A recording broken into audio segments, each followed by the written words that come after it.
নমস্কার, আমি সুস্মিতা শীল। সুস্মিতার শব্দজালে আপনাদের স্বাগত।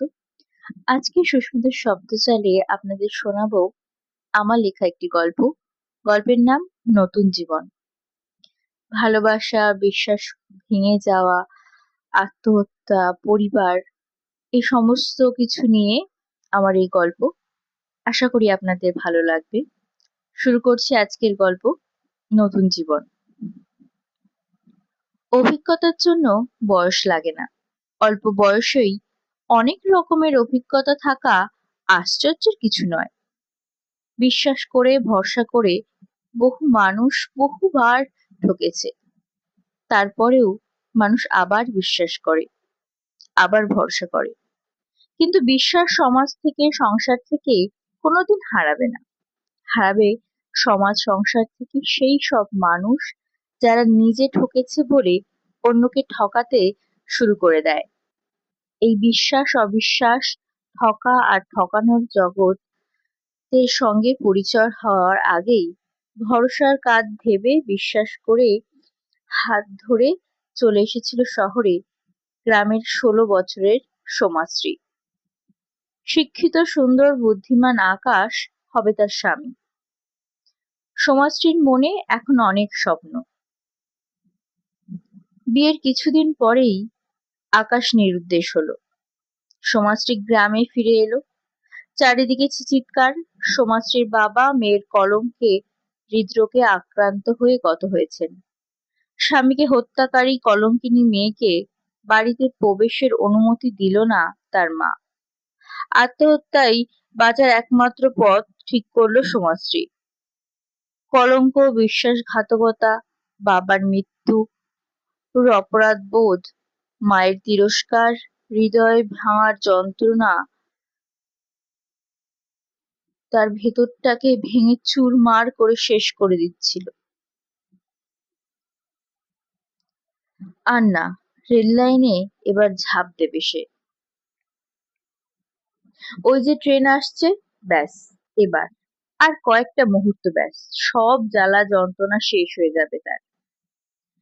দ্রুত গতিতে ট্রেনটা এসে ফালা ফালা করে কেটে দিল শরীরটা। মাথা কাটা মুরগির মতো লাফাচ্ছে শরীরটা। আস্তে আস্তে সব শেষ। প্রাণহীন দেহটা পড়ে রইল ছেলেটার। সোমাশ্রীর সামনে ঘটে গেল পুরো ঘটনাটা। প্ল্যাটফর্মে ঢোকেনি ট্রেনটা, তার আগেই ছেলেটা ঝাঁপ দিয়েছে। সোমাশ্রী প্ল্যাটফর্মে দাঁড়িয়ে কাঁদতে কাঁদতে ছুটে আসছে একজন লোক আর একটি মহিলা। তাদের বুক ফাটা আর্তনাদ, এ কি করলি বাবা, এ কি করলি তুই? একটু তো বকেছি, আমাদের তুই এত বড় শাস্তি দিলি। তার আত্মহত্যার কারণ সোমাশ্রীর কানে পৌঁছচ্ছে না। শুধু তার মা বাবার যন্ত্রণা যেন সহ্য করতে পারছে না সোমাশ্রী। তার হাত পা ঠান্ডা হয়ে আসছে, বুকের ভেতর যেন প্রবল ঝড় বয়ে যাচ্ছে।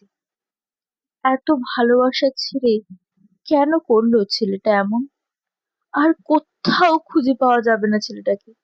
কোথাও কোনোভাবে যদি ছেলেটাকে ফিরিয়ে দেওয়া যেত তার বাবা মায়ের বুকে, তার বাবা মার ওই চিৎকার, কান্না, যন্ত্রণা যে আর সহ্য করা যাচ্ছে না। এ কি, ওই মহিলার মধ্যে সোমাশ্রী তার মাকে দেখতে পাচ্ছে কেন? মা এত কষ্ট পাচ্ছে কেন? তার মা কাঁদছে, বুক চাপড়ে চিৎকার করছে, আমার স্বামী ছেড়ে চলে গেল, আমার একমাত্র মেয়েটা আমার এত বড় শাস্তি দিল। হে ভগবান, আমায় তুমি কেন বাঁচিয়ে রাখলে? সোমাশ্রী জ্ঞান শূন্য হয়ে চিৎকার করতে লাগলো, এই তো মা, এই তো আমি মা, এই তো আমি বেঁচে আছি, আমি মরিনি মা, আমি মরিনি, এই তো আমি। তুমি কাঁদছো কেন মা? তুমি কাঁদছো কেন মা? আমি আত্মহত্যা করবো না মা। মা, আমি আত্মহত্যা করবো না। আমার অন্যায় হয়ে গেছে মা, তোমার কিচ্ছু হবে না মা, তুমি মরো না মা।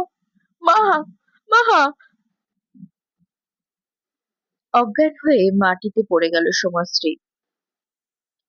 স্টেশনে পরিচিত লোকজন তাকে বাড়ি পৌঁছে দিল।